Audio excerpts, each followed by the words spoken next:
Have you ever set your alarm for 5 a.m. with big dreams in your heart, only to hit snooze again and again, and finally wake up at 8 a.m. filled with guilt, frustration, and self-hate? You tell yourself, I'll try again tomorrow. I'm just not a morning person. I need more sleep. But tomorrow never comes. You've probably heard it 1,000 times. Successful people wake up early. Maybe you even tried it once, twice, maybe 10 times. Yet every time you fell back into old habits. But what if I told you something uncomfortable? What if the first hour of your day decides the direction of your entire life? What if your future is quietly shaped before the sun even rises? Today, I want to tell you a story.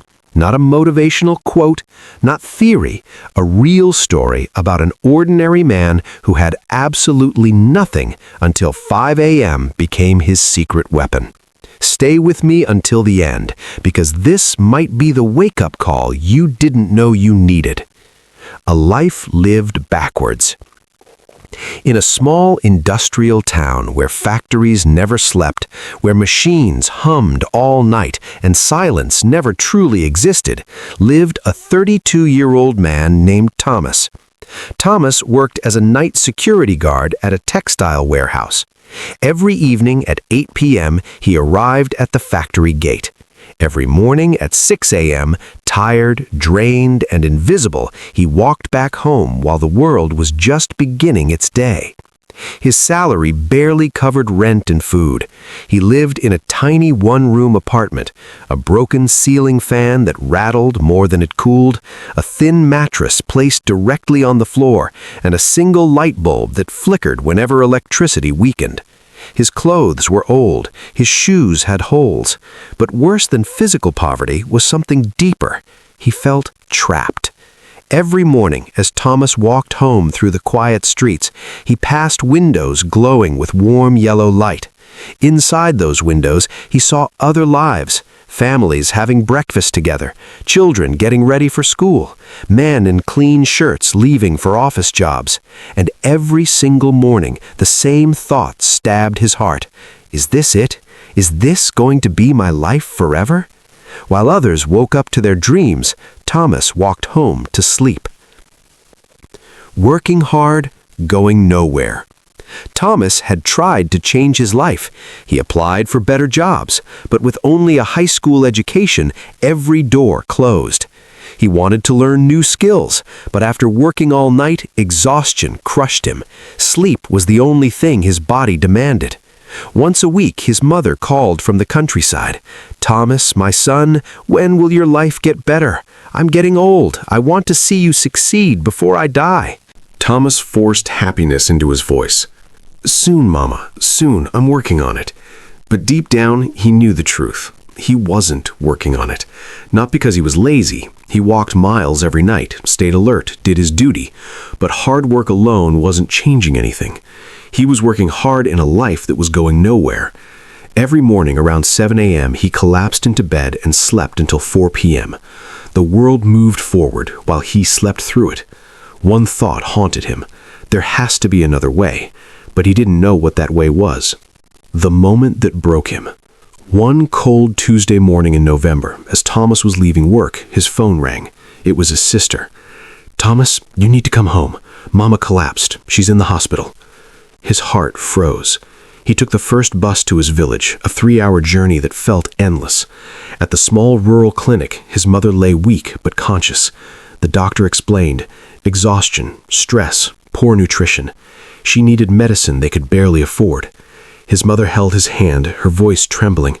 "Thomas, I don't have much time left. Please, don't waste your life like I wasted mine. Find a way. Promise me." Thomas sat beside her long after she fell asleep. He stared at her wrinkled hands, hands that had worked fields for decades, hands just like his, working endlessly yet going nowhere. Something inside him snapped. Not sadness, rage. Rage at helplessness, rage at poverty, rage at a life slipping away. He stepped outside the clinic. It was 5 a.m. The village was silent. Farmers walked toward fields. Birds began to sing. The air felt fresh, alive. Standing there in the quiet dawn, Thomas whispered, "No more. I will not live like this anymore. No matter what it takes, I will find a way." The man on the bus. On the bus ride back to town, Thomas noticed something. Across from him sat a well-dressed man in his 50s, calmly reading a book. Thomas recognized him, Mr. Chen, a successful businessman who owned several shops. What shocked Thomas wasn't the man, it was the time. It was 6 a.m., a wealthy man riding a regular bus at dawn. Thomas gathered courage. "Excuse me, sir, why are you on such an early bus?" Mr. Chen smiled. "Because I wake up at 4:30 every morning. I use the early hours to read, think, and plan before the world wakes up." "But don't you need sleep?" Thomas asked. "I sleep at 9 p.m., 7.5 hours. Enough." Mr. Chen studied Thomas's tired face. "You work nights?" "Yes, security guard." "And when do you sleep?" 7 a.m. to 4 p.m. Mr. Chen nodded slowly. "So you're awake when the world sleeps and asleep when the world works. No wonder you're stuck." Then he leaned forward. "Let me tell you a secret that changed my life. The magic hours.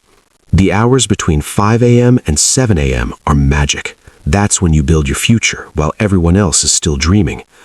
Hope stirred inside Thomas. "But how? I work until 6 a.m.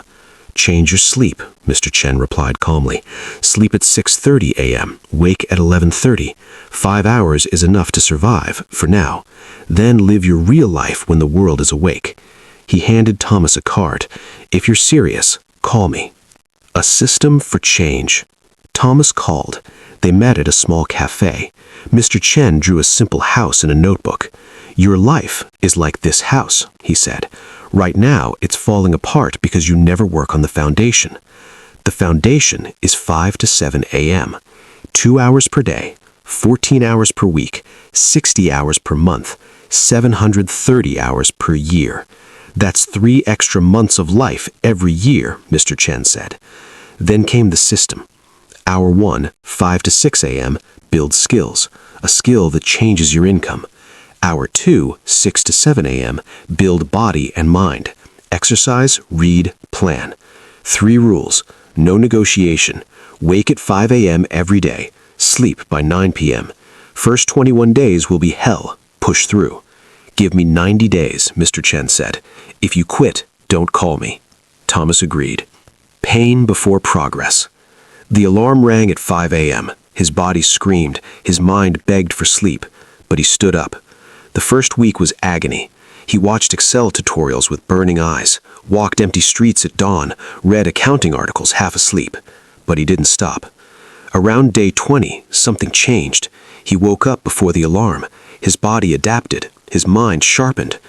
By month 2, he completed online courses, lost weight, gained confidence. In month 3, he applied his skills at work. He created inventory spreadsheets. Management noticed. On day 87, he was promoted.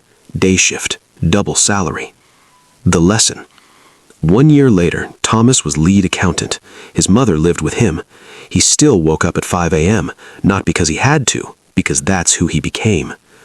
Your wake-up call. Your life doesn't change someday. It changes tomorrow morning. The question is simple. Will you wake up or hit snooze and stay the same? Your future is waiting on the other side of that alarm clock. Don't make it wait.